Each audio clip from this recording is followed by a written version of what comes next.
为了替父还债，他被迫卖身。富商用500英镑买了她3个夜晚，只有成功怀孕才能拿到这笔钱。Will you do it? Of course. Why else am I here? 他像宠物狗一样被主人审视着，富商毫不掩饰地进行着基因筛选。Turn around. All the way. 苏菲的目光里含着些许羞耻与不甘，将自己的身高和体重一一说出，而屏风后的男人则反复盘问 Ask her what the money's for. The father's in debt, it seems. Does she have any other income, any other way of making money? I could sell myself for life. Have you ever done anything like this before? No, never. Shall I look further? No, this is the one. 苏菲遵循约定来到一处僻静的旅馆，路人投来的视线仿佛在唾骂她不知廉耻。她忐忑不安地上楼，推开房门，里面并非预想中的中年油腻男，而是一位举止优雅的贵族绅士。看样子，他反倒比苏菲还要局促不安。Are we to meet this evening? Yes. We only have 3 evenings. 苏菲小心翼翼地站在床边，一件一件褪下身上的衣服。她只想快点结束这场交易。威廉不由自主地往嘴里灌着酒，仿佛心底有着难以言说的苦楚。第一场交易开始，两人谁都没有说话。苏菲生硬地侧过身，背对威廉，任由对方做完该做的事。泪水不自觉地从眼角滚落，她满心不甘。两人初次相见便这般亲昵，有紧张，有羞耻，更有屈辱。那份坚强与隐忍汇聚成一滴泪珠，诉说着一切。交易结束后，苏菲系紧衣扣，回头若有所思地望了一眼，随即决绝地走出房间。威廉心中满是愧疚，若不是被家族所迫，他绝不会这般亵渎一个女孩。You think what we're doing is wrong? You at least are doing it for someone else. I too have a duty to someone else. 原来威廉的妻子因为坠马变成了植物人，他本想陪伴妻子一生，但公爵父亲却强迫他为家族延续子嗣。威廉无可奈何，只能出此下策。 Then, sir, since neither of us are here for our own pleasure, perhaps what we do isn't so very wrong. 经过一番交谈，苏菲竟对威廉莫名生出一丝兴趣，而威廉也不由自主地对她动了好感。第二场交易开始，苏菲察觉到自己已经对威廉动了情，她悄悄淌下泪来，喃喃自语道 I don't want to know your name. I don't want to know anything about you.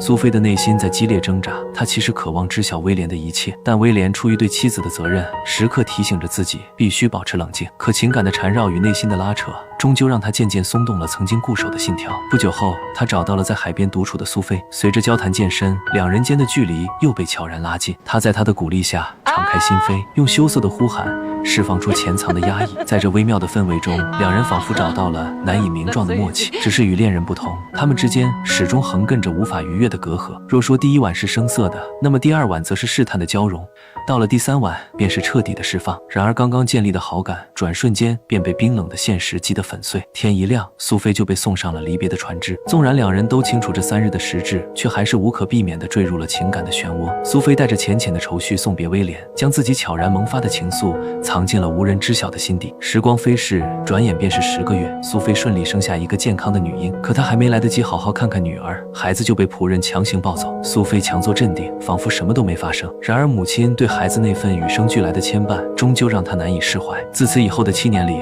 苏菲对女儿的思念从未断绝。每逢女儿生辰的时候，她总会在日记本上画一幅画当作祝福。那些素净又美丽的油彩画，每一笔都饱含着对女儿深切的惦念。她对女儿的牵挂始终如星火般跳跃，这股星火伴着时光的沉淀愈发炽热。只要星火不灭，她与女儿之间的距离便也不再遥远。为了寻觅女儿，苏菲以家庭教师的身份辗转于英国贵族府邸之间。终于在一个寒冬，她打探到了女儿的踪迹。恰巧此时的威廉正在为女儿招聘家庭教师，曾经当过老师的苏菲正好可以借此接近女儿。从佣人那里，她得知这家的小姐莎拉性情骄纵，除了父亲谁都不放在眼里。迄今为止已经气走了3位老师，而平日里若有需要，可以去宅邸的湖心亭找她。穿过幽深的长廊，打开玻璃门，望向湖中心的小亭，苏菲既紧张又欣喜，因为那里有她朝思暮想的女儿。一时间，她有些不知所措，转身折返回长廊，躲在结满霜花的玻璃窗后，偷偷向外张望。苏菲静静看着那个身影由远而近，心中像打翻了5味瓶一样，不知该以何种姿态去面对女儿，只能强压下心底的冲动，假装成是出狱时的模样。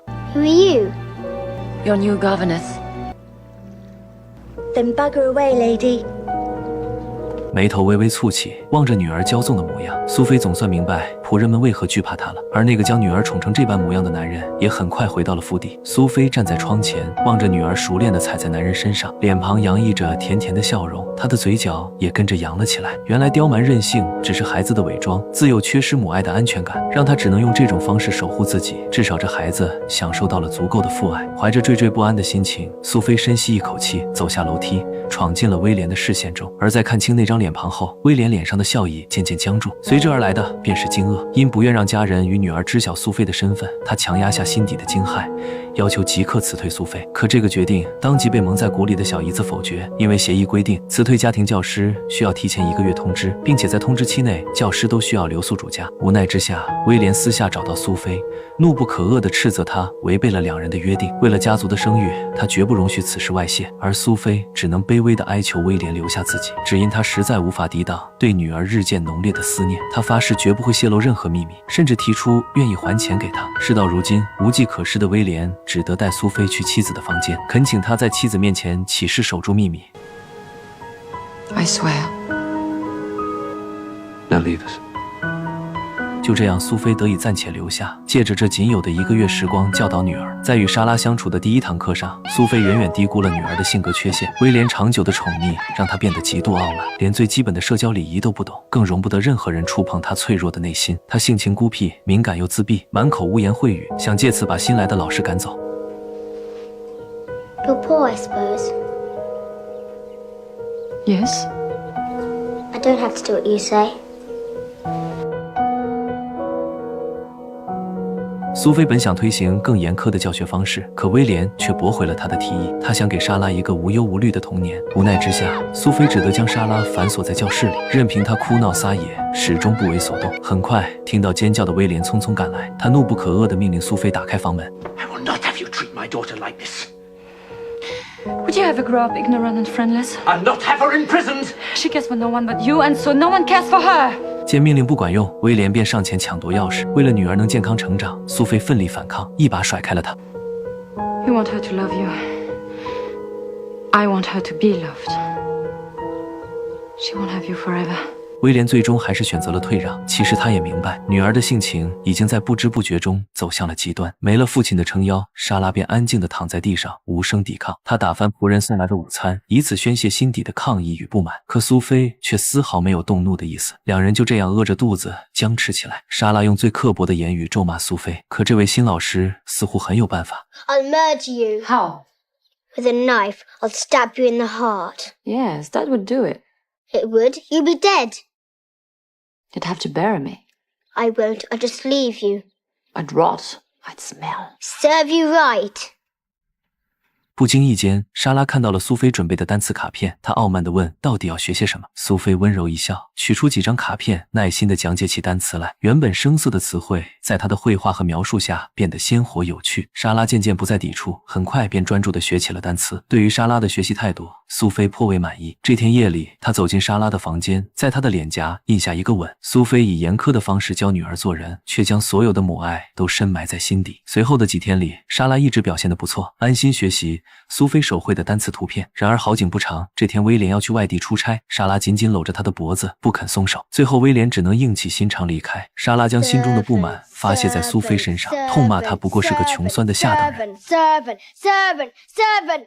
女儿的话刺中了苏菲心底的软肋，她一时气急，将手边的颜料泼在女儿脸上，随即又把另一杯倒向了自己。I'm not a servant. I'm a prisoner. So will you be when you grow up. The day you come of age, the gates will close around you because you are a woman. If you marry, everything you own will become the property of your husband. If you don't marry, every profession will be closed to you but one. And that one is a life of loneliness and humiliation. They lock you up, Louisa. But there's one door they can't lock. They can't imprison your mind. That's why I want you to learn to read. I want you to have your own life. 莎拉忽然安静下来，她读不懂苏菲话语中的深意，可不知为何，望着面前这个神情异常认真的女人，一种与父亲截然不同的暖意漫上心头。从这天起，莎拉像换了个人似的，她一改往常肆意骄纵的模样，开始安安静静地坐在桌前，一学便是一整天。当孤独被一点点填满，莎拉紧闭的心房也为苏菲悄悄推开了一道缝隙。壁炉旁，她告诉苏菲，那个常年卧床的女人根本不是她的生母。 Yes, I know. My real mother's not sick. Where is she? It's a secret. Do you ever see her? Of course, every day. What do you do with her? Just be with her. 这一刻，苏菲才彻底恍然，原来那座湖心小亭正是莎拉安放对母亲无尽思念的所在。可如今，她就坐在莎拉的身边，那份沉甸甸的真相却堵在喉头，一个字也说不出口。苏菲的坚韧与聪慧很快便赢得了所有人的好感，就连前来做客的朋友安德鲁也对她青睐有加。他毫不掩饰自己对苏菲的欣赏，直言希望能与她有更多的接触。威廉听到后，嘴角勉强扯出笑容。 I leave tomorrow. I don't have that much time. You'd better ask her then. 次日，安德鲁找到苏菲，向她袒露了自己的心意，询问苏菲是否愿意成为自己6000亩庄园的女主人，但苏菲却回绝了他的美意。她绝不会为了钱财再次抛下女儿。如今的她早已对这个家有了羁绊。临别时，安德鲁忍不住向威廉流露出困惑，他不解苏菲为何要拒绝自己。朋友的话在威廉心底漾开层层涟漪。7年前那些深埋的记忆一直让他刻骨铭心，可道德的枷锁、家族的荣光、丈夫的责任，无时无刻不在向他施加沉重的压力。这份汹涌的情愫只能深埋心底，虽然精神上可以自我麻痹，但身体里的躁动却骗不了人。无名心火让威廉只觉心头燥热难安。在一个寒冬的早上，他退进衣衫，跃进冰封的湖里，想借此浇灭要将他焚毁的烈焰。可他没注意到，不远处的苏菲正在凝望着他。他下意识抚摸自己的身躯，指尖触到的肌肤下分明也有一团火在灼灼燃烧，而感情一旦破了闸，便如脱缰的猛兽。两人心中热浪翻涌，越走越近。这天夜里，苏菲向威廉汇报莎拉的课业时，话题渐渐从女儿转到了彼此身上。壁炉里的火焰噼啪作响，这个被责任与义务捆缚的男人，潜意识里总在回避那能带来暖意与光亮的炉火，心底疯长的渴望愈发强烈。交谈间，两人的身子越靠越近，彼此的呼吸交错，纠缠在一处。多年来压抑的暗流再也按捺不住，3夜的露水情缘，7年的恩怨纠葛，所有过往都在开始悄然复苏。清晨屋外，大雪纷飞，苏菲仰头呐喊，积压在心底的委屈与无奈，在这一刻尽数倾泻而出。正当两人的感情急剧升温之际，威廉的父亲回到了府邸，他目光一扫，便看穿儿子与苏菲之间不寻常的牵连。可他没有点破，而是单独叫来了苏菲，接着对他说道 Good for you, Missy. Good for you. You're right, of course. He's my boy. 威廉一直守在门外，见苏菲走出来，两人都没说话，只是静静依偎着，双手食指紧紧相扣。这一幕恰好被远处的莎拉看在眼里，她伤心地转身跑开，又一次躲进了那座湖心亭。苏菲远远望着，心里清楚，女儿又在思念妈妈了。 She pretends she has a mother there.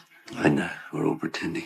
望着落入孤寂的女儿，威廉的心里也备受煎熬。他曾纠结过无数次，就这么带着女儿和苏菲远走他乡，抛开一切，不管不顾。可现实终究冰冷，无论对亲人还是家族，他都背负着无法逃避的责任。次日清晨，莎拉推开房门，撞见躺在父亲身侧的苏菲。她没有哭闹，也没有发怒，只是轻轻关上房门，木然地朝湖边走去。这一刻，他觉得父亲丢下了自己，连带着也背弃了生母。莎拉踩上薄薄的冰面，她想跟心里那个母亲说说话，却浑然未觉，真正的母亲就在她身后。 Louisa! Come back! It's not safe! Louisa, don't leave me! 冰面骤然裂开的瞬间，苏菲心猛地一揪，不顾一切朝着湖水扑过去。她忍受着刺骨的严寒，用身体撞开厚厚的冰层，扎进寒彻骨髓的水里，这才把莎拉从险境里拽了出来。回到屋里，苏菲往壁炉中添了些柴火，又给熟睡的莎拉掖好被角。苏菲不知，莎拉其实并未睡着，她静静望着前方正添加柴火的身影，一个大胆的念头钻进了心里。与此同时，因威廉父亲挥霍无度，家族背上了巨额债务，就连这座宅邸也即将被强制拍卖。往后的日子里，威廉必须要想办法如何去面对残酷的生活。在这个寒冷的夜晚，威廉跪在妻子床前，他已经在这张床上躺了10年，就像被关在一座冰封的囚笼里一样。威廉曾以为自己会守着她直到生命尽头，可如今家族败落已成定局，他再没能力给这个脑死亡的妻子一个像样的未来，更何况妻子的身体也熬不住再一次搬迁的折腾，种种缘由推着他必须跟过去做个了断。许久以后，他终于下定决心，灭掉了妻子房里常年不熄的炉火，推开窗户，任凭冬夜的寒气涌进屋内，再用发颤的手掀开妻子身上的棉被。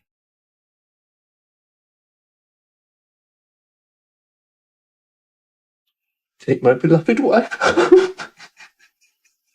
次日，妻子离开了这个世界，死亡原因被判定为是一场意外。所有人都平静地接受了这个事实，于他而言，这或许本就是种解脱。而苏菲苦苦等候了7年的爱，也随着这场葬礼的落幕，终于迎来了曙光。但苏菲并没有感到快乐，她认为这一切都是自己的欲望所致。可她不知道的是，威廉对妻子的爱从未变过，而这份爱恰好又在苏菲身上延续了下去。唯有这样，妻子才能得到解脱，他和苏菲也才能如愿以偿。与此同时，心生怀疑的莎拉走进了苏菲的房间，几经翻找后，她打开了位于桌上的日记，而那个大胆的念头也在这一刻有了答案。此时，她终于知道了，原来苏菲就是自己朝思暮想的母亲。 Why did you give me away?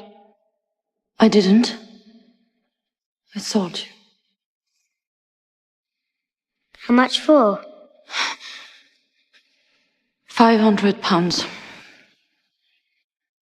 Is that a lot? It's a fortune.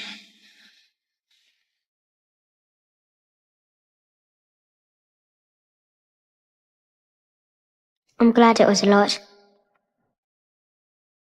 时隔7年，母女2人终于相认，所有的付出和努力都得到了回报。莎拉不停地呼唤着妈妈，每一声都像进了蜜一样甜。自此以后，再没有人能把他们拆散了。故事的序幕在一个冬日拉开，终章也落在同样的季节里。威廉带着苏菲和莎拉踏上了离开的路。这片土地曾是他赖以生存的家园，每一寸都浸透着岁月的温度。如今选择转身，或许有太多不得已，但他心里清楚，只要家人还在，家就永远不会散。那些砖瓦构筑的宅邸，不过是用来安放家人与生活的躯壳罢了。载着简单行囊的马车碾过雪地，留下一道蜿蜒不绝的折痕。他们告别了那座被白雪裹住的冰冷城堡，未来等待他们的将是一个温馨的家。所有的结束都是另一种开始。妻子的离去不是悲剧的终章，而是对无意义禁锢的和解。庄园的变卖不是落魄的象征，而是剥离虚荣后对生活本真的回归。所谓永恒，也从不是契约或责任的捆绑，而是2个灵魂在认清生活的荒诞后，依然选择一起走向下一站的坦诚。